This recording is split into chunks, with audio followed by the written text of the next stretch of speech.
The morning light seeped through the tattered curtains of the Daniels' modest apartment, illuminating the worn furniture and peeling wallpaper. Clara Daniels stood by the sink, her hands submerged in soapy water as she scrubbed the same plate for the 5th time, lost in thought.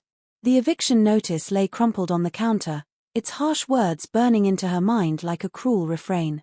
4 years, Clara had sacrificed everything for her son Ethan, working double shifts as a waitress to ensure he had food on the table and a roof over his head.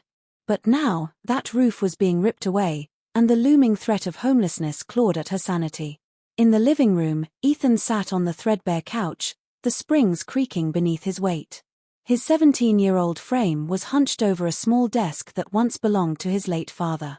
Papers, books, and hastily scribbled notes were scattered around him like the battlefield of a mind at war. He was poring over a library book on property law, its dense text far beyond what any teenager should have to decipher. Yet Ethan's eyes burned with determination. He'd overheard his mother crying the night they received the notice, her muffled sobs cutting through the walls like a knife. It was the first time he'd seen her spirit truly broken, and the memory haunted him. She had always been his rock, the one who kept him grounded no matter how hard life got. But now, she needed him, and Ethan wasn't going to let her down. "Ethan, come eat something," Clara called from the kitchen, her voice trembling slightly. "Not hungry," he replied, not looking up from his book. Clara wiped her hands on a dish rag and walked over to him, her brows furrowed in concern. "You've been at this for days. You need to rest, sweetheart. This is too much for you."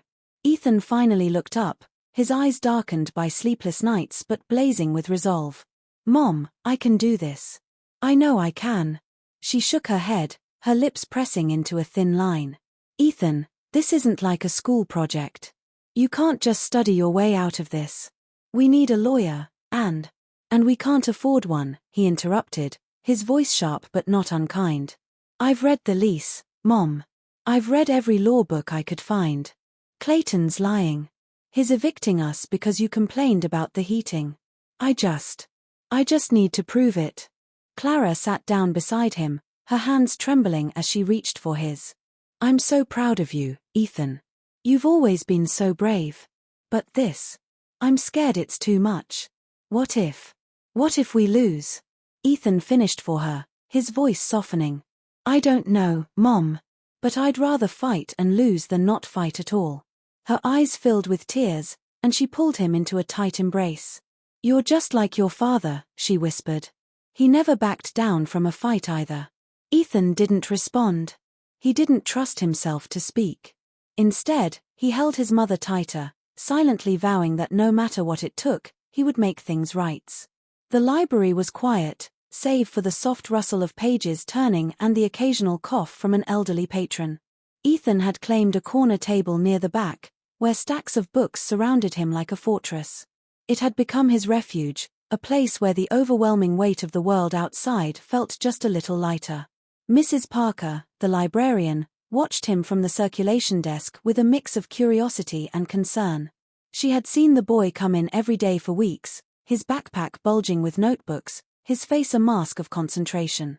Finally, her curiosity got the better of her, and she approached him, her footsteps muffled by the carpet. "Studying for finals?" she asked, her voice warm but tinged with worry. Ethan looked up, startled. "Oh, no. Not exactly." She gestured to the mountain of books around him. "That's quite the collection. Property law, tenant rights, legal precedents, not your average schoolwork." Ethan hesitated, unsure of how much to share. But there was something about her kind eyes that made him feel safe. "My mom and I are being evicted. We can't afford a lawyer, so I'm trying to figure out how to fight it myself." Mrs. Parker's expression softened, and she sat down across from him. "That's a lot for anyone to take on, let alone someone your age." "I don't have a choice," Ethan said simply. "If I don't do this, we'll lose everything." She nodded slowly, her respect for him growing with each word. "Well, if there's anything I can do to help, you let me know." From that day on, Mrs. Parker became his silent ally. She helped him navigate the library's labyrinth of legal texts, pointed him toward online resources, and even stayed late to give him extra time on the computers. Ethan worked tirelessly, filling notebook after notebook with meticulous notes. He practiced arguments in front of the bathroom mirror, his voice echoing off the tiles as he imagined himself standing in a courtroom. At home, the living room had transformed into his makeshift war room. Legal documents were spread across the coffee table, sticky notes plastered on the walls like a detective's caseboard. Clara watched him with a mixture of pride and heartbreak, knowing he was carrying a burden far too heavy for his young shoulders. "Ethan," she said one evening as she brought him a cup of tea, "you're doing everything you can. But promise me you'll take care of yourself too." He looked up from his notes, his face pale and drawn from lack of sleep. "I will, Mom. I promise." But he didn't. The fire in his chest burned too brightly to allow for rest.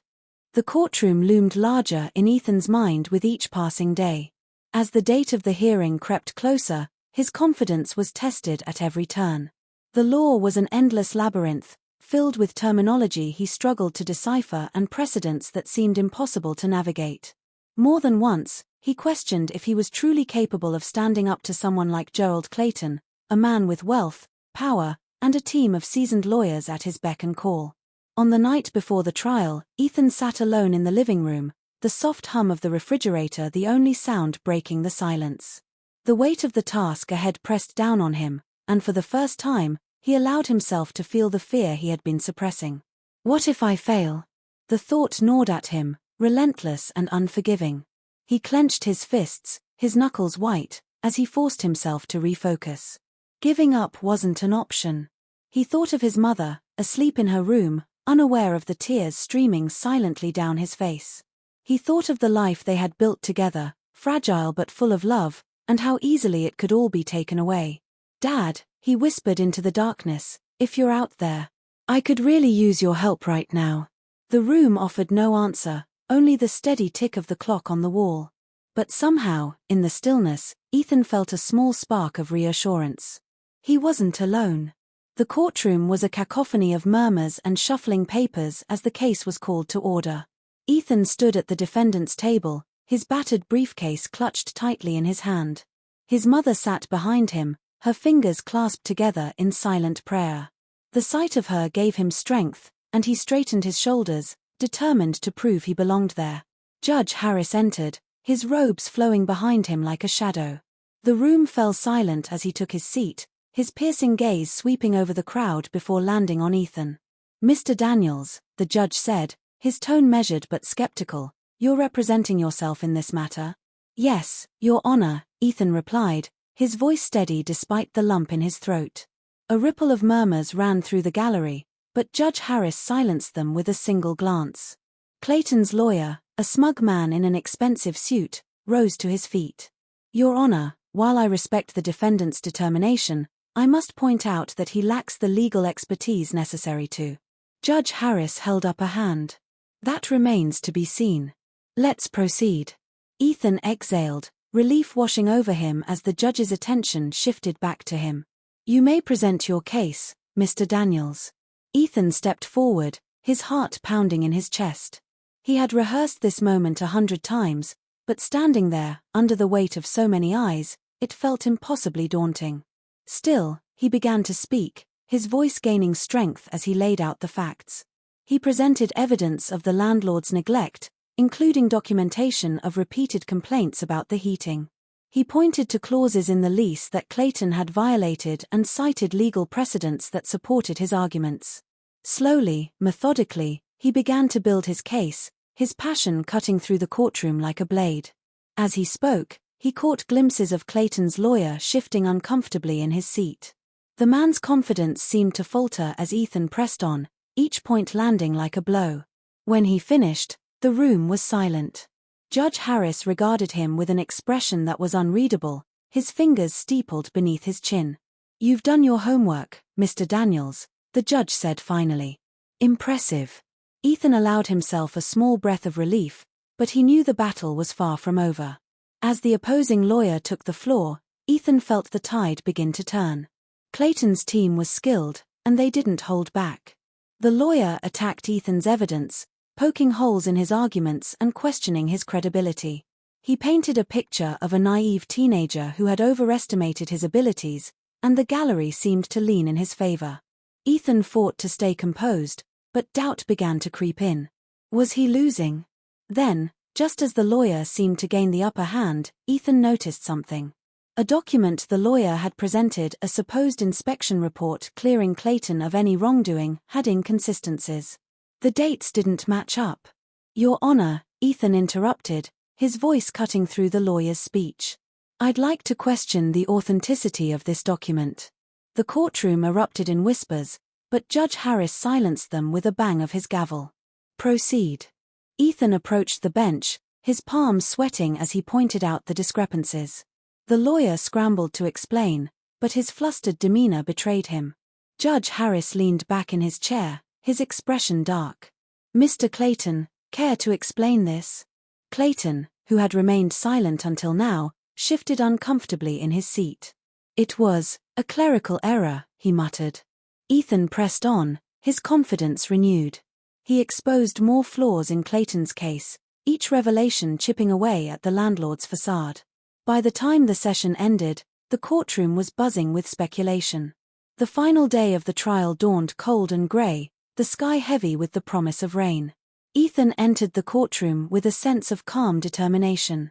He had given everything he had, and now it was out of his hands. The closing arguments were tense, both sides delivering impassioned speeches. Ethan spoke last, his voice trembling with emotion as he addressed the court. "This case isn't just about my mother and me," he said. "It's about justice. It's about standing up to people who think they can take advantage of those with less power. We deserve to be heard." When he finished, there was a moment of silence, broken only by the sound of Clara quietly sobbing in the back row. Judge Harris took his time delivering the verdict, his words deliberate and weighty. When he finally ruled in favor of Ethan and his mother, the courtroom erupted in applause. But as Ethan turned to embrace his mother, a shadow fell over his triumph. Clayton stood at the exit, his face twisted in anger. "This isn't over," he hissed, his voice low enough for only Ethan to hear. Ethan met his gaze, his resolve unshaken. "It is for us." But as they left the courtroom, Ethan couldn't shake the feeling that Clayton's words were more than an empty threats.